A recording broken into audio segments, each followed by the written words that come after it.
네, 불타는 금요일 목격자 K 권유 대표 나오셨어요. 안녕하십니까? 네, 백지연 전 부대변인 나오셨습니다. 네, 안녕하십니까. 예, 어제 10차 변론이 있었습니다. 이제 변론은 이제 다 끝났어요. 어떻게 보셨나요?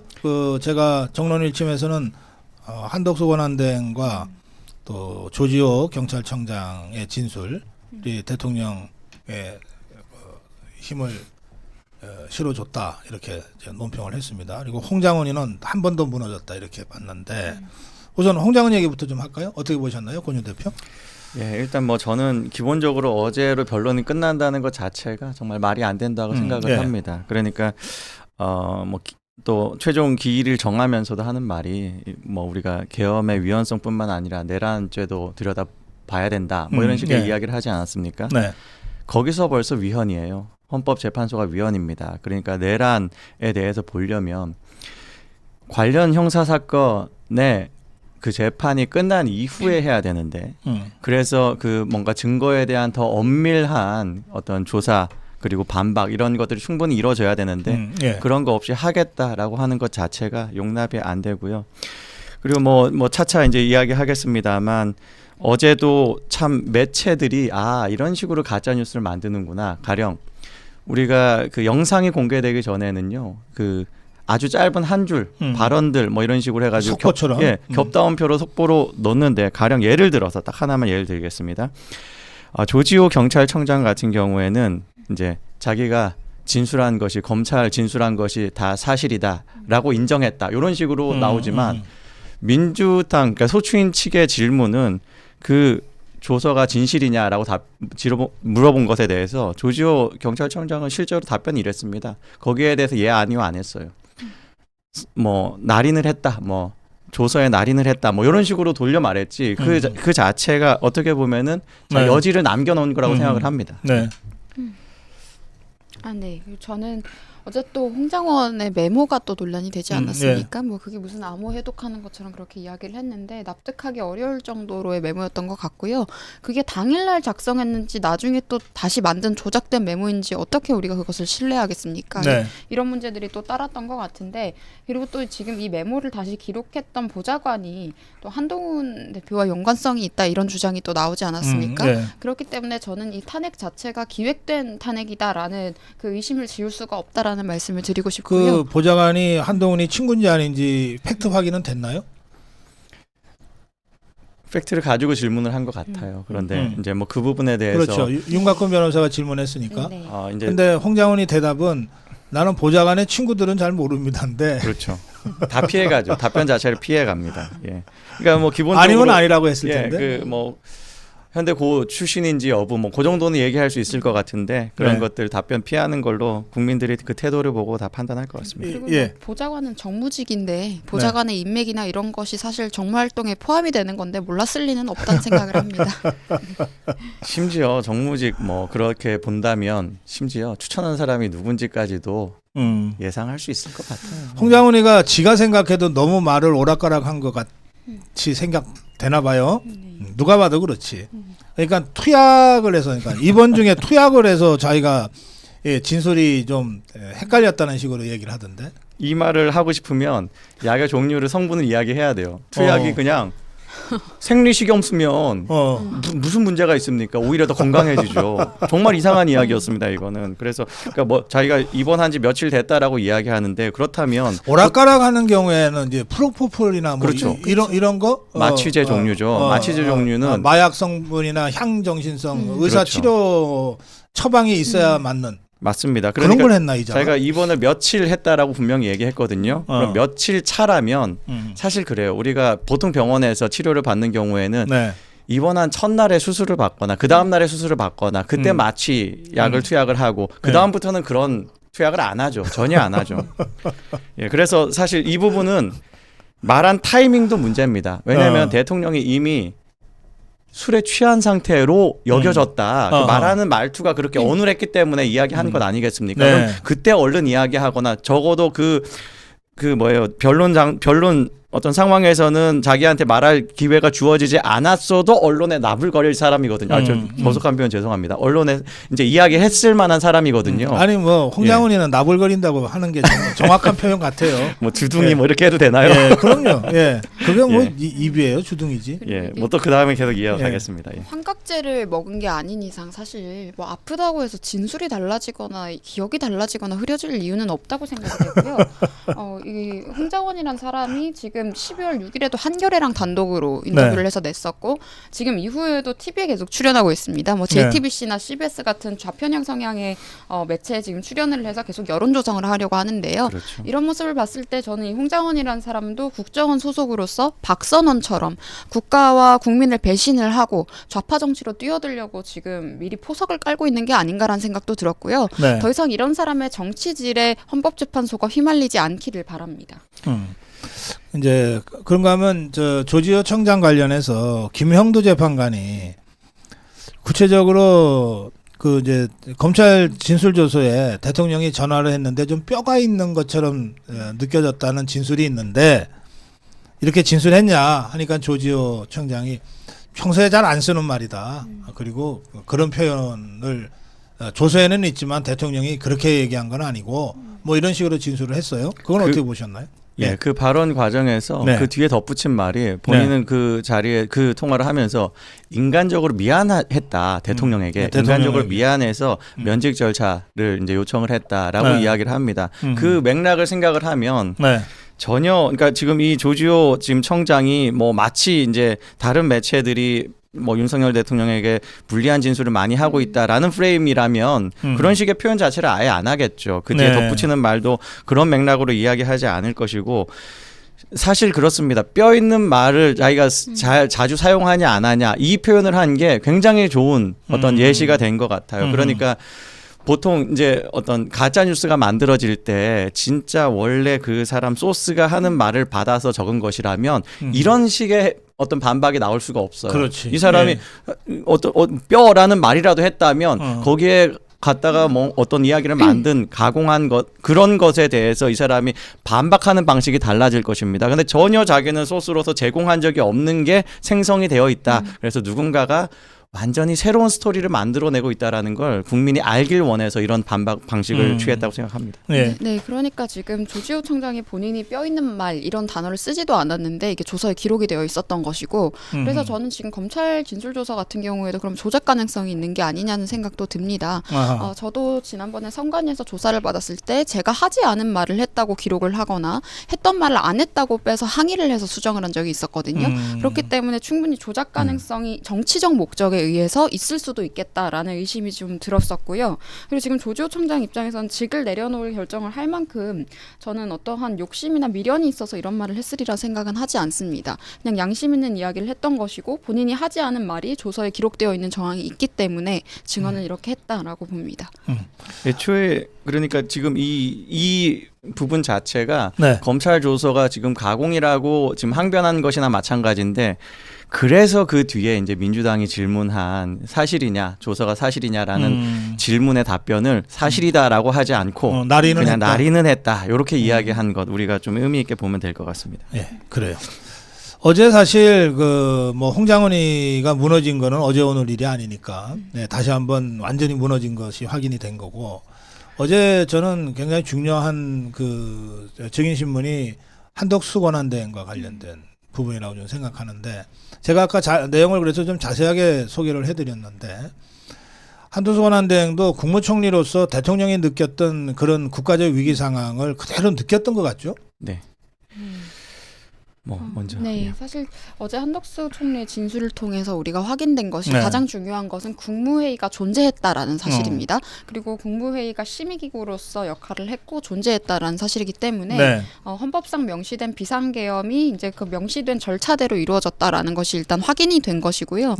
그리고 지금 국가 비상사태나 위기 상황에 대한 판단 근거도 저는 여기에 있다고 생각을 합니다. 지금 예산안이나 이런 문제도 있고 29회 탄핵 그리고 지금 180회가 넘게 지금 민주당 민주당이 직접 당이 주도해서 탄핵 선동을 해왔었고요. 그리고 지금 김계리 변호사가 이야기를 했었지만 그것이 북한에 의해서 지령을 받은 내용과 일치하게 지금 모든 것들이 일맥상통하게 그래요. 진행이 되지 네, 않았습니까? 민노당 간첩한테 내린 지령문에 그렇게 돼 있죠. 네, 지금 이제 그런 식으로 이루어졌다는 것 자체가 우리나라가 지금 얼마나 큰 위기 민노총 소속 상황에 간첩. 예. 네, 위기 상황에 있었는지가 한 번 더 증명됐다고 생각합니다. 한덕수 총리 권한대행 진술 전에 대통령이 자리를 비웠잖아요. 그는 이제 한덕수 총리에 대한 배려였던 것 같아요. 어쨌든 총리로서 국정을 총괄하면서 자신을 보좌해온 사람이 진술을 하는데 대통령이 그 자리에 앉아 있으면 어떤 형태로든 좀 부담을 주거나 불편할 수 있어서 자리를 비켜준 것 같습니다. 근데 이 한덕수 총리의 그 진술 중에 보니까 예산 빵원 삭감 때문에 아니 공무원들이 화장실도 옆에 공공기관 화장실 쓰고 사무실 청소도 직접 하고 이런 대목까지 나오거든요. 사실은 우리 일반 국민들이 그 정도일 거라고는 생각을 못 하지 않았나요? 그렇죠. 그런 실제로 어떤 예산 폭거가 있을 때 네. 공무원들, 그러니까 공무원 사회가 그리고 정부가 겪는 일이 어떤 일인지에 대해서 사실 한덕수 총리보다 더 자세하게 또 공감이 가도록 설명할 수 있는 사람이 없었을 것 같습니다. 네. 어제 정말 중요한 발언들을 많이 해줬다 생각합니다. 네, 그리고 또 예산안 중에 지금 우리 대왕고래 지금 어. 석유 시추 관련해서도 예, 예. 완전 영원으로 깎아버리지 않았습니까? 네. 그런데 지금 최근에 알고 보니까 지금 액트지오가 맞았다. 그리고 국가 백년대계 차원에서 시추를 지속해야 한다라는 의견이 석유공사를 통해서 나왔습니다. 나경원 국민의힘 의원실에서 질의를 한 것에 대해서 자료를 통해서 이게 이미 밝혀졌고요. 네. 그리고 이게 가능성이 있으면 시추해야 되는 겁니다. 천연가스가 있든 어떤 자원이 있든 확인을 해서 국익에 도움이 된다면 당연히 추진을 해야죠. 근데 민주당은 지금 이런 정책들까지 전부 다 막았던 것이고요. 당시에 청년 일자리 관련해서 일경험 지원 정책까지 삭감을 해서 실제로 제가 아는 후배들이 그런 지원 관련 예산이 끊겨서 이제 금액을 받지 못한다는 이야기도 제가 직접 들었거든요. 네. 그러니까 그만큼 지금 민주당은 그냥 본인들이 정당 활동을 하는 것 자체가 국민의 주권과 국익에 반하는 행동들을 하고 있습니다. 이런 것들을 헌법재판소에서 이번 진술을 통해서 파악을 했다면 충분히 반영이 되어야 된다고 생각합니다. 한덕수의 네. 발언에 대해서는요. 우리가 또 짚어야 되는 것이 좌익 매체들이 한덕수의 발언을 가지고 자기들 유리하게 또 뉴스 타이틀을 많이 만들었습니다. 네. 그런데 이제 그들이 이제 원하는 건 이제 이런 것이죠. 계엄 국무회의가 형식적으로 뭐 내용적으로 절차적으로 정당했냐 뭐 이 부분을 가지고 자기들 원하는 걸 얻어내려고 노력을 많이 했으나 한덕수 총리가 이 그런 부분에 대해서 자기가 표현하기를 자기 어떤 경험이나 자기 개인적인 판단에서 어떤 그런 부분의 미비함에 대해서 표현한 게 있어요. 그걸 가지고 마치 한덕수가 결정적 직언을 한 것처럼 이야기하지만 네. 거기에 덧붙인 말은 그런 부분에 대해서는 내가 판단하는 것이 아니라 정치적인 면은 대통령이 판단하는 것이고 그리고 그것의 형식적인 면은 사법부에서 판단하는 것이고 이런 식으로 중요한 단서도 달았습니다. 그럼 이제 이런 부분에 대해서는 실제로 탄핵 심판의 어떤 그 뭐 재판관들의 판단에 사실 뭐 딱히 변수가 되지 않는데 변수가 되는 것처럼 몰아간 것 거기에 또 우리 우파들이 흔들려서는 안 된다라고 생각을 합니다. 네.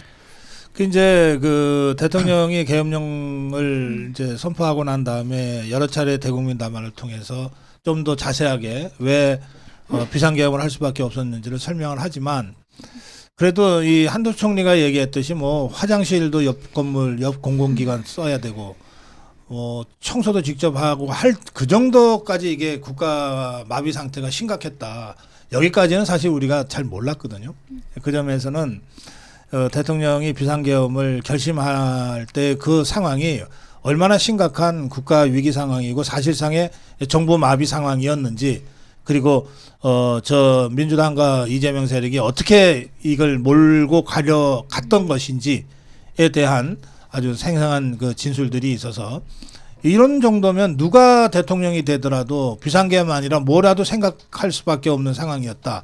이렇게 좀 정리가 잘 된 것 같아요. 예. 어제 십자별로는 그런 점에서 굉장히 중요한 진술들이 한덕수 권한대행을 통해서 나왔다. 그렇게 정리를 해놓겠습니다. 자, 이제 25일 날 마지막 변론과 최후 진술을 듣고 그리고 2주나 3주 후에 이제 심판을 하겠다고 하는 이제 대략의 일정이 지금 나온 상태입니다.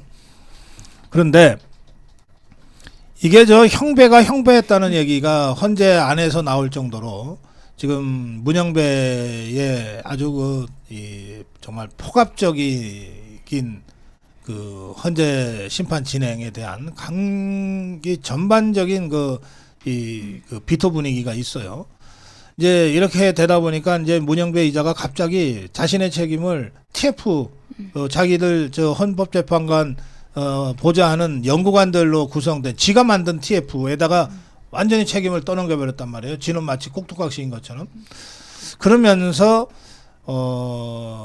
인권법 연구회 그 후신인 국제법 연구회라고 하는 이 좌파 사법 카르텔의 실체에 대한 우리 국민들의 인식도 좀 더 분명해진 것 같아요. 이 점은 어떻게 보십니까, 권유 대표? 예, 저는 뭐 헌법재판관이 아니라 할지라도 공인이 제일 해서는 안 되는 것이 본인의 어떤 뭐 말실수라든가 본인이 유발한 어떤 사실관계 혼선에 대해서 그 부분에 대해서 주장하는 사람들을 법적 조치하는 거예요. 가령 지금 문영배가 이제 TF가 있다라고 하니까 네. TF에 누가 있나 사람들이 막 찾기 시작하고 거기에 이제 헌법 연구관 뭐 선임 연구관들 중에서 이름이 굉장히 특이한 사람들 이 사람들이 중국 쪽 사람이 아니냐 이름 너무 특이하다 뭐 이런 식의 의혹이 있으니까 그걸 다 법적 조치하겠다라고 합니다. 그게 또 문영배가 한다는 것도 아니고 헌법재판소 차원에서 실제로 자기 공식적인 입장으로서 법적 조치 협박을 하고 있습니다. 이건 권위가 완전히 무너지는 자폭행위라고 생각을 합니다. 예. 본인 스스로 어떻게 보면은 이 다른 법관들도 이해할 수 없는 어떻게 판사가 저런 말을 하냐. 가령 어떤 TF가 있건 뭐 어떤 뭐 내용들을 정리해 주는 사람이 있건 그게 대본이어서는 안 되는 거죠. 대본이라는 건 연기하는 사람이 연기할 때 쓰는 게 대본이지 어떻게 판사가 대본이라는 단어를 사용을 합니까? 그 자체가 굉장히 그러니까 어떤 내용을 연구관들이 정리를 해서 올려줘도 사실 우리가 이제 정상적으로 생각을 한다면 상식적으로 생각한다면 두 가지 안을 뭐 올리면 그 중에서 판사가 선택을 뭐 이런 건 있겠죠. 혹은 어떤 뭐 내용들을 이렇게 올려도 본인이 임의로 어떤 상황에 맞게 변호인이 어떤 주장을 해서 그게 타당성 있으면 거기에 맞게 변호하거나 이렇게 돼야죠. 그런 거 없이 모든 논란이 다 뭔가 TF팀에서 유발한 것처럼 이야기한 것 자체가 저는 완전히 헌법재판소의 권위는 바닥으로 떨어졌고 그렇게 스스로 유발한 것이고 그리고 이걸 가지고 그 이후에 있을 여러 가지 어떤 국민들의 저항이라든가 비판에 대해서 무조건 권력으로 찍어 누르려는 그런 행태로는 절대로 명예회복할 가능성은 제로다라고 강하게 주장합니다. 예, 지금 대본 말씀을 하셔서 갑자기 생각이 났는데 이제 대본이라는 게 이제 드라마나 영화 찍을 때 네. 쓰는 시나리오잖아요. 이거요. 뭐 정말 50년, 60년 연기 생활한 원로 배우들도요. 대본대로 안 하면은 감독이 야단쳐요. 그렇죠. 예.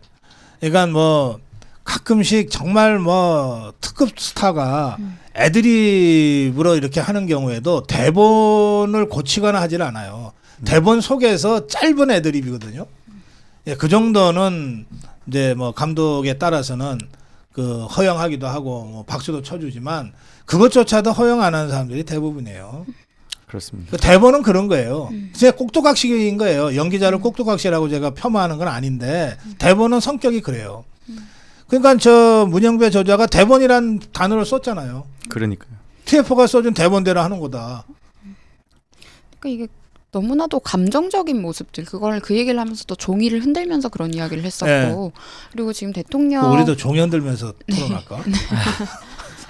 대통령 변호인단이 발언을 하려고 할 때마다 이제 뭐 말을 끊는다거나 기회를 적게 준다거나 네. 이런 모습들도 그냥 본인의 감정을 막 분출하는 모습들처럼 보여서 이런 사람이 헌법재판관의 자리에 있어도 되느냐는 의문은 이제 계속해서 증폭되고 있는 것 같고요. 네. 그리고 지금 우리법연구회와 인권법연구회는 명백한 좌익 이권 카르텔입니다. 그래서 이런 조직들이 저는 판사들이 이런 조직을 가지고 본인들이 내부에서 세력을 형성할 수 없도록 해야 된다고 생각을 하고요. 재판부는 무엇보다도 공정해야 되고요. 그 공정에 대통령에 대한 기대치는 국민들이 부여한 당위성에서 나오는 것인데 이러한 모습들, 좌익 이념에 경도되어 있는 모습들은 더 이상 이 헌법재판소나 우리나라 사법부 전체에 대한 신뢰를 하지 못하게 만드는 장면인 것 같고요. 지금 또 문영배 재판관과 이미선 재판관에 대해서 민주당이 또 임기 연장을 하려고 하고 있지 않습니까? 그러니까 지금 기존 임기가 4월 18일입니다. 예. 그러니까 그 이후로 지금 연장을 해서 어떻게 해서든지 대통령의 탄핵을 인용시키겠다라는 의지가 보이는데요. 이런 것들부터 이 사람들이 얼마나 이권으로 함께 뭉쳐 있는지가 저는 드러난다고 생각을 하고 지금 마은혁 재판관 같은 경우에도 완전한 정말 반국가 세력, 공산화 통일까지 추진을 했었고 본인이 이념에 대해서 선전선동하면서 가르쳤던 사람 아닙니까? 이런 거 이력들이 논란이 돼서 더 이상 이제 추천을 할 수 없게 되니까 어떻게 해서든지 남아있는 좌익 성향의 재판관의 임기를 연장시켜서까지도 윤석열 대통령의 탄핵을 무리하게 지금 추진하려고 하는 겁니다. 만약에 원리 원칙대로 추진되면은요, 굳이 임기 연장법을 발의할 이유도 저는 전혀 없었을 것이라고 생각합니다.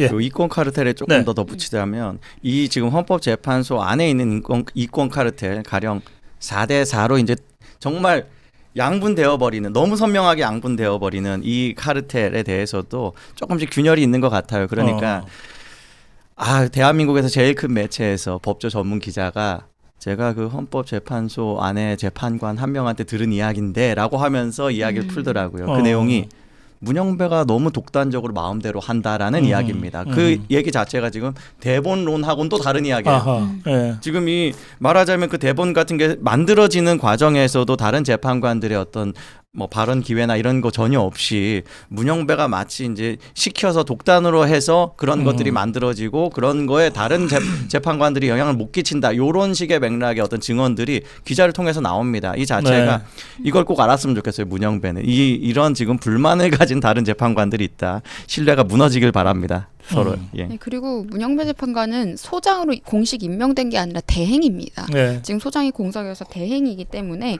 대행은 어느 상황에 있어서도 저는 권한 행사가 좀 제한적으로 최소로 제한적으로 이루어져야 되는데 지금 문영배 재판관이 하는 것을 보면 헌법재판소의 독재자 같은 모습을 보여주고 있다. 이런 것들은 상당히 위험해 보인다라고 말씀드리겠습니다. 예. 마지막 주제인데요. 지금 이제 대학가가 탄핵 반대 집회 시위로 달아오르고 있어요. 그 대진연인지 뭔지 하는 것들이 지금 여기저기 다니면서 지금 탄핵 반대 선언식과 탄핵 반대 집회에 지금 방해를 지금 하고 다니는 모양인데 이거 어떻게 보세요, 백지연 대변인? 네, 이게 뭐 요즘에 운동권이 어디 있느냐 이런 이야기 하시는 분들도 있는데요. 여전히 많습니다. 제가 1호학번인데 저 학교 다닐 때도 많았고요. 이게 대진연뿐만 아니라 뭐 마르크스 학회, 사회주의 전진, 그리고 극패미 단체 이런 단체들이 있는데 이 단체들이 전부 다 이제 좌익 이념 공동체로 똑같이 어디서 지령을 받아서 저는 움직인다고 생각을 해요. 이번에 동덕여대에서도 일대 소란이 있지 않았습니까? 그때도 보니까 좌익 이념 단체들이 미리 개입을 해서 선동을 했던 정황들이 다 드러났었어요.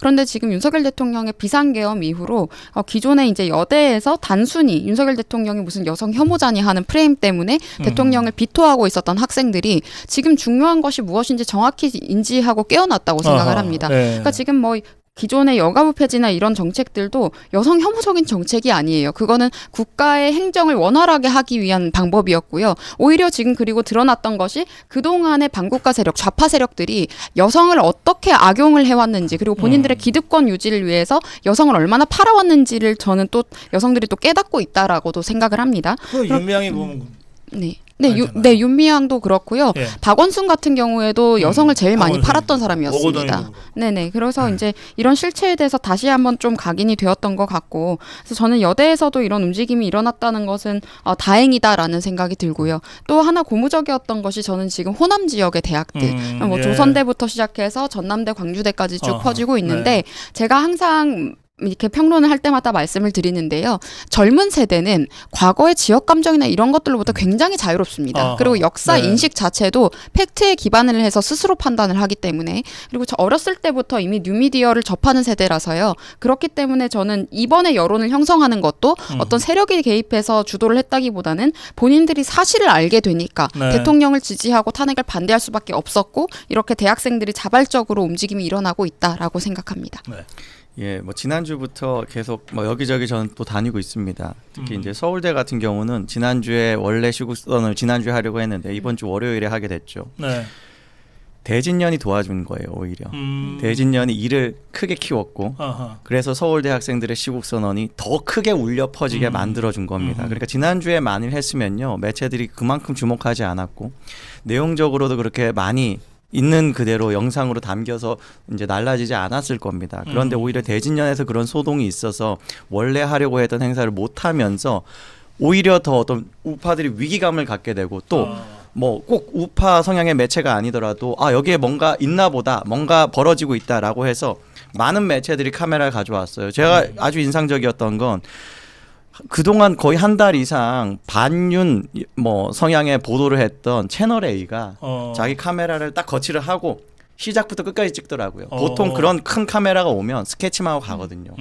뭔가 좀 웅성웅성하는 것만 딱 찍으면 바로 가버리는데 끝까지 있어서 한 사람 한 사람 시국 선언하는 걸 담았는데 그 중에서 가장 인상적이었던 한 학생의 시국 선언을 16분짜리 영상을 편집 안 하고 올리더라고요. 자기 채널에. 그리고 그 영상이 굉장히 조회수가 많이 나왔습니다. 이건 대진년이 도와준 거예요. 네. 대진년이 그렇게 하지 않았으면 이렇게 더 많이 알려지는 일이 없었을 겁니다. 어쩌면 저 같은 경우도 그 서울대에 가지 않았을 수도 있어요. 제가 연대에서 시국선언을 가장 먼저 스타트를 했는데 거기에는 미리 알지 못해가지고 못 갔거든요. 네. 근데 서울대는 대진년 덕분에 가게 됐습니다. 그래서 그 현장에서 정말 훌륭한 학생들의 이야기를 많이 들었어요.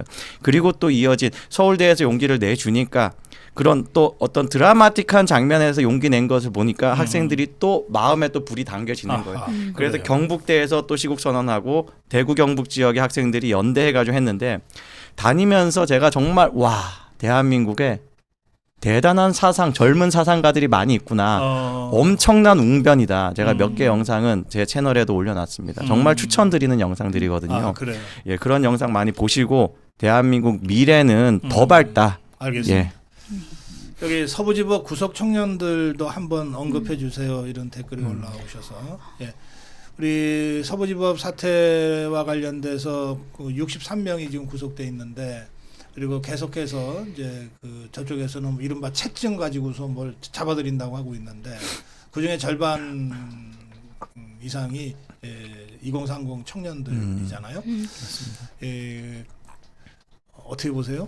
저는 대진년 이야기를 한 번 더 해야 될 것 예. 같습니다. 대진년은 사실상 간첩 세력의 하수인처럼 지금 활동을 하고 네, 있죠. 네. 주한미군 철수를 뭐 해야 되니 많이 이거 오랫동안 해왔고요. 대통령실에 난입을 했었고요. 그런데 이런 여러 가지 상황으로 기소가 되거나 문제가 되어도 구속영장을 발부를 해주지 않았습니다. 그 구속영장 기각했던 곳이 서부지법입니다. 그래서 이 이야기를 한번 짚고 싶고요. 그러네요. 네. 그러네요. 그리고 네. 우리 과거에 뭐 세월호 선동이나 여러 가지 상황들이 있었을 때 좌파 단체들은 경찰 버스 뒤집어 엎고 불 지르고 더 폭력적인 행동들을 하고 화염병 던지고 이런 것도 다 했었습니다. 네. 지금 그렇게 했어도 그 사람들을 향해서 폭도라고 하지 않았는데 서부지법에서 이제 그런 여러 가지 감정이 지금까지 응축이 되었던 것이 폭발했던 현상이라고 저는 보는데요. 네. 그런 부분에 있어서는 충분한 정상 참작이 진작 이루어졌어야 된다고 생각합니다.